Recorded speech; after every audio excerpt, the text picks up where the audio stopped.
and I just want to welcome everybody who's joined so far. I'd like to introduce you guys to Matt Briggs, James Melchor, and Sean Cherzek. They'll be leading our roundtable today. This meeting is recorded, and it will be available after the roundtable has ended. And if you have any questions, please feel free to use the chat option, and I will get those questions over to our leaders. So I'm going to hand it off to you guys. Go ahead. Yeah, thanks, Jordan. Thanks, everyone, for attending. We appreciate it. Happy New Year to you guys. Hopefully 2021's gotten off to a good start for you. And so just as with a roundtable session in 2020, roundtable sessions, we're going to follow a very similar format. That said, we'll run for approximately 30 minutes. We may give you a little bit of time back. And then, really it's me asking a series of questions to both James, who is our CTO, for those of you that don't know James, and then Sean, who's our IT security practice lead. And so, as Jordan mentioned, if there are any questions that you have throughout the session, please leverage that chat feature, and we'll try to get to these questions, probably at the end. And if we run out of time, as always, we'll answer questions via email to the group that attended, and then we'll also send along the recorded version of the session as well for you to replay if you need to. So in regard to the content, this is part one of a three-part series addressing IT security, protect what's important. I'm sure, hopefully you're not fatigued by all the messaging in regard to cybersecurity. Obviously it's top of mind for most people in the IT arena. And really today what we want to focus on is taking a step back so that you can assess your cyber security maturity model. We're big on that. And so for those of you that don't know, DYOPATH has been providing advanced security solutions for the last 18 years now. And we're confident that, if you need help, if you need to lean into a third-party resource, we've got the experience and know-how to add value as you guys continue to strengthen your cybersecurity posture. So, all right, let's get started. So, Sean, James, cybersecurity incidents have grabbed worldwide headlines yet again recently with the breach of FireEye, SolarWinds, Microsoft, and I think, as everyone knows, it's in attendance, that resulted in thousands of organizations, including some key federal agencies, being compromised. So based on this occurrence, what advice at a high level would you give our attendees? And Sean, if you don't mind, you can go first. Sure. And, Matt, I was trying to come up with an analogy for the situation that we're dealing with. I would tell you, just imagine for a second that you have your vehicle, you have your car, and you're going to go to, you want to drive the thing and go on vacation or go to work or what have you. But then the tires that you have on the car, you just can't trust them. You're just not sure if those are going to be reliable this day. That's what we're dealing with. I mean, it is really just it's crazy that we are at this level. That's where we are at today. So take that further. I mean, I think you could think of all kinds of different analogies. I mean, you go to services that you rely on. So for me, I always like to use this car analogy again. You go get your oil change, and you expect that drain plug has been tightened up and the oil's not going to drain out as soon as you leave, right? But those things happen. I mean, it happens from time to time all over America. So I would say when we start talking about security and IT and things of this sort, as a security practitioner, we've been preaching about this type of risk forever and a day. I just don't know that we've necessarily had the language to kind of get it to the other side. And so my biggest message, I would say, is really increasing instrumentation, increasing visibility. So just trying to get a better handle around your network, around your environment, on tightening control where you can. But to me, the point I would underscore the most is just instrumentation, and there's a lot of ways to do that. Yeah, thanks.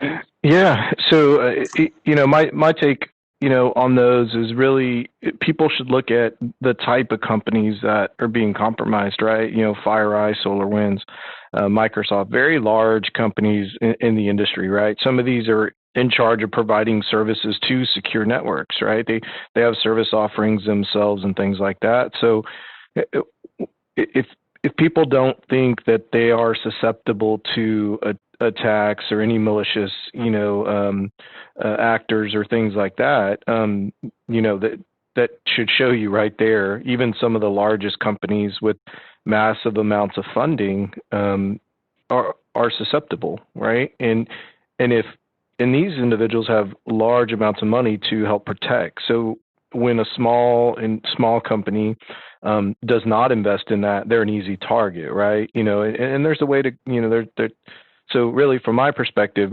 you got to elevate what security is and understand that it can't just be an afterthought anymore. That people are picking off the easy targets and the hard targets, and really you have to look at security as something within your company that you need to build in and say, okay, this is serious, and we need to really start having conversations in board meetings. If you're not, and things like that, you need to really weigh the risk and look at what's going on in the industry, because you are susceptible. So, and right. you add on everything Sean said about what needs to happen from a heightened awareness perspective as well. So, yeah, thanks, guys. And I mean, my take is, we've harped on this in 2020. So cyber risk is business risk. And so yep. Your point, getting awareness at the executive level, this is no longer an IT issue. And a few other points, guys, when Sean says instrumentation, think of tool sets like threat hunting. Can we detect, things that are sinister, malicious on the network? And then even how do we respond, right? I mean, you guys should go in to this year and years to come, assuming that you are going to experience an incident, an anomaly, a breach. And so the other comment I'll make is review your incident response plan, tune it as necessary, and then test it as well, right? I mean, we those are the kids that go to school, right? I mean, doing, kind of scenarios with inclement weather, right? And, maybe intruders in the building. It's the same thing. We want to test that plan and then tune.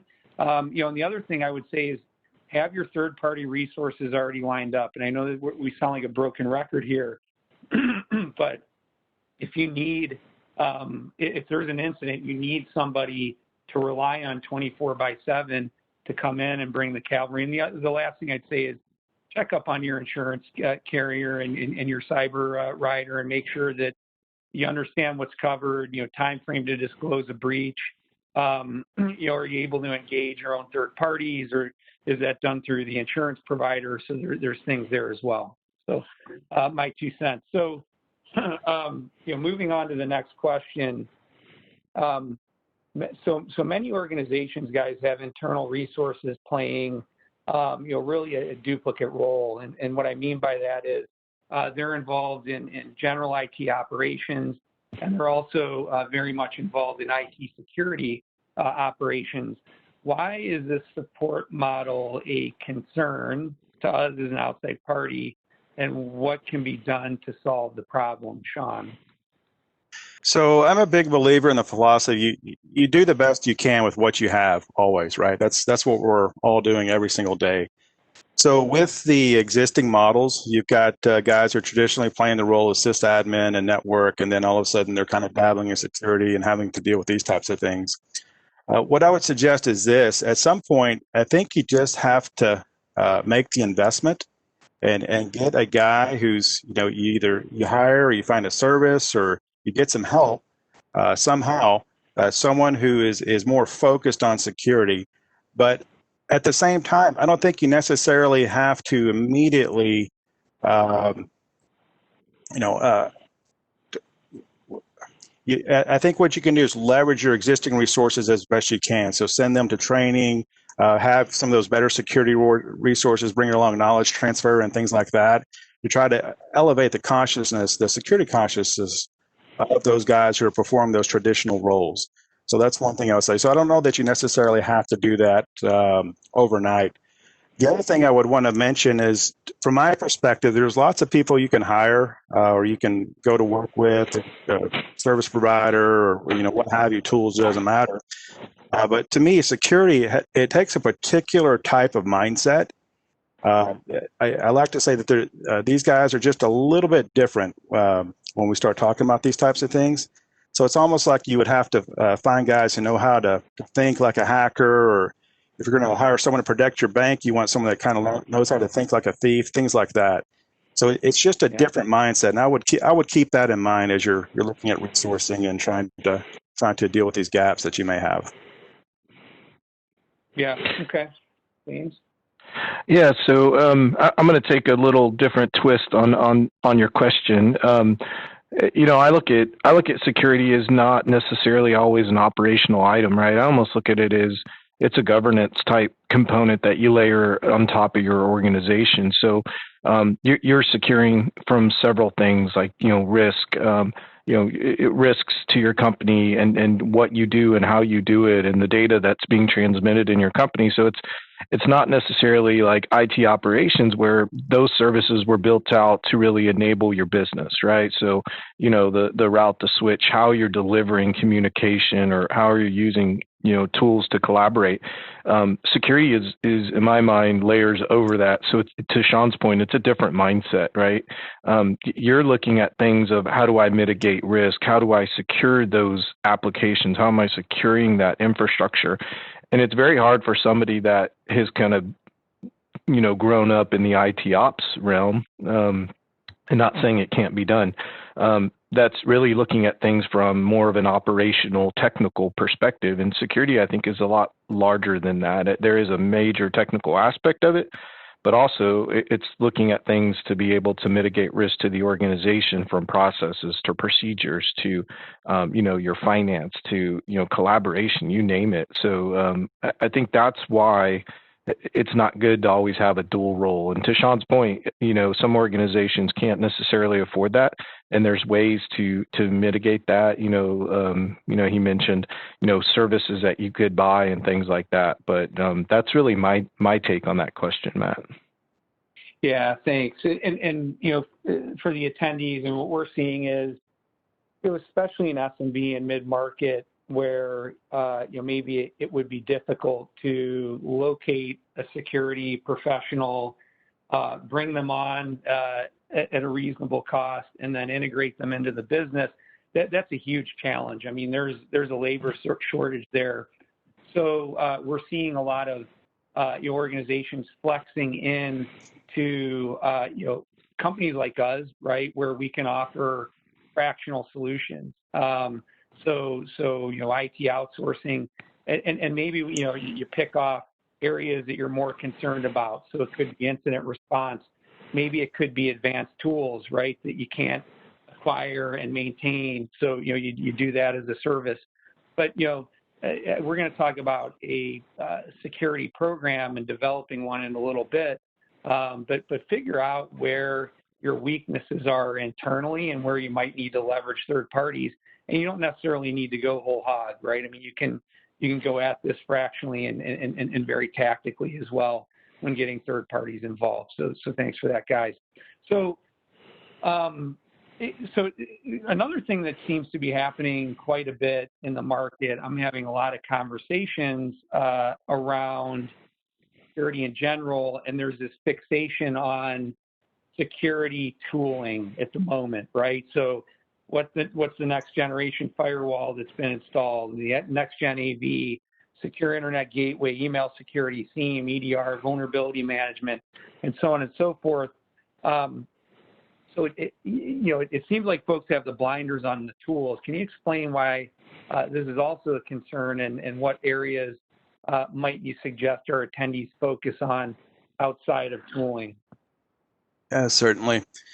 So, this is something that, Matt, you've probably heard me harp on for a while now. So thank you for bringing that up. But the way I look at it is, the tools are great. Don't get me wrong. very helpful. There are all kinds of wonderful tools that we have nowadays that we didn't used to have. But fundamentally, and I'm going to borrow a football metaphor, and sorry, folks, I'm going to do it. I would say that the tools and all these other types of things are kind of like having a very fancy offense, but not having any blocking and tackling. So the security program, fundamentals, looking at your underlying processes and your program and how things all kind of tie together from a governance standpoint. To me, that is the foundation of everything else. One of the reasons I say that is one of the first things you're going to look at is proper tool selection, right? It's all too easy to just go out there, aim from the hip, and say, "Well, we like this tool. They pitched a good game. Let's go with that." But what you really want to do is align those tools to your objectives. Make sure you understand what your objectives are. Get your business objectives aligned to your security objectives, and then at that point, the right tooling, the right services, the right people, everything else will start to fall out. So really, what we're seeing is a lot of kind of cart before the horse on stuff like that. Yeah, good point, James. Yeah. So, I echo what Sean says as well. But my take as well on this one is that the tooling is to provide a specific need, right? And you got to understand what that need is. And to kind of go back to Sean's earlier comment on cars, right, and changing oil and things like that, that's great. You're anticipating that somebody knows what they're doing and they're plugging in the right component, where it goes. But if you don't know why you're using it, or how to maintenance it, or how to support it, or how to properly watch it, all that stuff goes out the door, right? So you could plug in these components to check a box on an audit, but it doesn't mean you're secure, right? So there's a maintenance component to that, right? There's an oversight component. There's governance that's required for these things to function and continually function the right way. It is not a plug and play. And I think people get caught up with, just thinking that I own it, antivirus is going to do everything for me, or EDR is going to do everything for me, without understanding, the kind of care and feeding that's required. The other part of that too is, we like to align tooling to standards, which I think is great. But people need to also, they really need to understand that, what is the operational processes and procedures that are required to support a tool, right? So you can't just say go buy a tool and not invest in the IT, team and operations or security operations team as well, because then you're just burdening them with more things to manage. And if you're taking their focus away from something that's as critical, that's, trying to mitigate risk, you're still opening the doors for risk, right? Hey, James, we had a question come in. Okay. It says, but what if my company now sees the need and recognizes the urgency, but we do not possess the subject matter expertise? Yeah. So to Matt's, to Matt's comment earlier, that's where providers like DYOPATH can help out, right? From a fractional perspective, we can look at what your business, our approach is business first. So we're going to look at your business. We're going to look at what you do, how you do it, and really what you're trying to accomplish. And then from there, marry up the technology pieces, not just, traditional IT, but security as well. What are your kind of risk points, right? What do we need to do? What can we implement? What processes and procedure do your companies need in place? Those are kind of the fractional type things that Matt was talking about earlier, and as well as Sean. So, yeah. Thanks for the question. And then I'll just chime in here as well. We're all saying tools are important. I mean, especially tools that combat, more advanced security threats. But, back to James and Sean saying, there needs to be process. There needs to be a framework. There needs to be, a human component, the people, and then essentially aligning all those together and ultimately developing, a security program. And it doesn't have to be a 100-page document to start, but, taking a step back, trying to figure out how to align IT security with where the business is going and mitigate some of those risk factors is important. And I know it seems like a big task. Okay, we don't have anything documented as it relates to a security program, but you've got to take a step back, right? I mean, think of a business trying to operate without a 3-year charter or a 5-year business plan. It's probably not going to work out very well, right? And the same can be said for security. You know, you can piecemeal things together, but it's not going to lead you to a cohesive strategy. So, if you need help there on where to start with a program, we've got obviously experience and templates, and we can help you with that. So, all right, moving on.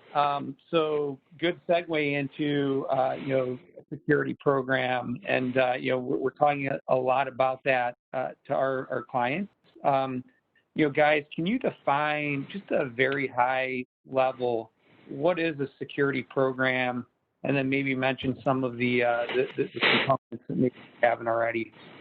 Yeah, so I'll see if I can take a stab at it. So essentially, the first component to understand is controls, and I'm going to try to define that first, and then I'll kind of get into the rest of it.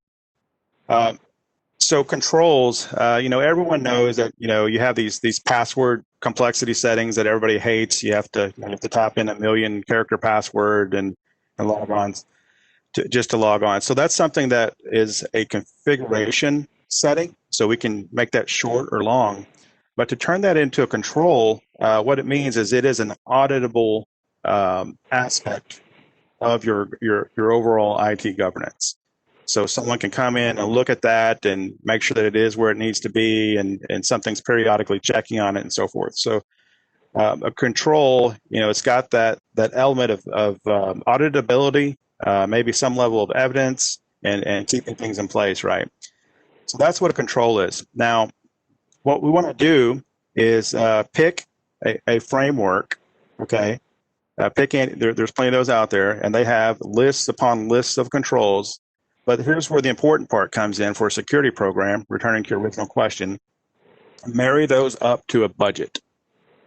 So there needs to be resource commitments. Maybe it's people, maybe it's tools, maybe it's services. And then what you want to do is essentially adopt kind of a loop process where you're constantly checking for the new bad things that are out there and integrating those into that program, where it's kind of a dynamic moving piece of machinery at that point. So that's what a security program is. Yeah, well said. James, anything to add? No, not much there. I mean, and really, I think I'll touch on it, maybe a little bit later. But I think really, when you look at a program, it's a living item, right? It's continuous improvement. So you're putting it in place because you're putting a security program in place because it's a continual improvement process, right? From what Sean talked about, from the controls and the tooling and those type of things. It's not just one component, right? It is a living, kind of a living document, living improvement process. So yeah, and Matt, I'm going to throw just another analogy in there real quick. At one point in my career, I was trying to get my private pilot's license, and my instructor, one thing he repeatedly emphasized was, listen, you've got to talk to air traffic control. You've got to do all these other things. You've got to look at the instruments and everything else. But the most important thing you need to do is fly the plane first. So that's the most important thing. So with the security program, it's very similar. You've got threats and things that are on the news that day. That's like flying the plane, and then there's a whole series of other activities that fall behind that. Mm-hmm. Yeah. Okay. And then we're at about the 5-minute mark, and so I've got 2 more questions. We might only get to this last one. We'll see. So organizations are, from at least from my perspective, they're getting better about routine assessments. I would say, along with implementing more sophisticated tools. However, just like testing an incident response plan is important, so is the concept of red teaming. And I think a fair amount of our attendees have heard of red teaming, but for those that have not, can you define what red teaming is and why it's important, especially as we move into 2021? Yeah, I think I'll try. So hopefully everyone has heard of a penetration test, and I'll just give a little brief explanation. A penetration test is essentially attempting to prove that you can break into something from an IT security standpoint. That's what it boils down to. So red teaming is taking that concept and just making it ongoing and continuous. So these guys are constantly trying to find holes in the IT environment, and the goal is to find those holes and get them fixed before the bad actors do. That's it in a nutshell. I would say that you can take it to the next level. You could take guys who play defense and try to keep things from getting broken into against the red team. So there's red team and blue team type concepts. The blue team plays defense. But ultimately, I think what you want to do is if you can use those teams, try to play them against each other. And hopefully by doing that, they will both evolve and get better at what they do and better understand the context of your organization. Yeah. James? No, I'm nothing to add on that one. Yeah, and then I guess I'll just make this point. Typically we see our clients, test their IT security posture during assessments, right? Where we'll leverage vulnerability scanning tools, pen testing, among other things. And just to clarify, so red teaming is ongoing versus it, being part of an announced assessment. So it could be unannounced, right? And it could happen quarterly. It could happen, biannually. But it's a good idea to do this on an ongoing basis so that when this ethical hacking essentially starts, we can determine where the weaknesses are, and they're changing over time, right? And the tools that bad actors are using are changing, right? I mean, think about machine learning and artificial intelligence. I mean, these are all kind of rooted in next-gen tools that are being delivered to the market, but they're also being weaponized by threat actors for the same reason we're deploying it for defense. So, to go through the red teaming exercises is important. So if you do have any questions about that or interested in that type of engagement, please let us know. Hey, Matt, we got one question. Yeah. Okay, it says, we definitely need to do a deep dive into our security policy and controls. You also discussed security tools. Do you recommend business rely on automated alerting and mitigation provided by those tools, or should we consider manned resources to monitor those tools and alerting? Wow. Sean, go ahead. All right. I think, how's that expression go? You'll correct me. It's the only tool you have is a hammer, everything looks like a nail. So I think with this one, you want to use the tools, but you also want to combine them with human intelligence every single time. Even with all these new AI tools and things like that are coming out, I mean, don't get me wrong, they're great. They do a wonderful job. At the same time, I see just in operational practice, they miss things as well. So you've got to combine that human intelligence that can see things that the machines just can't see and that the alerts are missing. That's fundamental. Yeah, I'll keep my answer short. I'll keep my answer short. It's both. You need the tooling, you need the AI, and you need the human element. So you need it all. So great.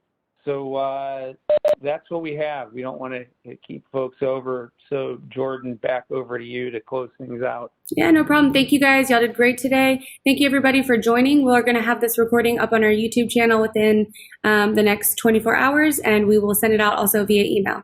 And don't forget to register for part 2 and part 3 of this series. Thank you everyone for joining. Y'all have a great day. Bye. Thank you. Thank you. Bye, everyone.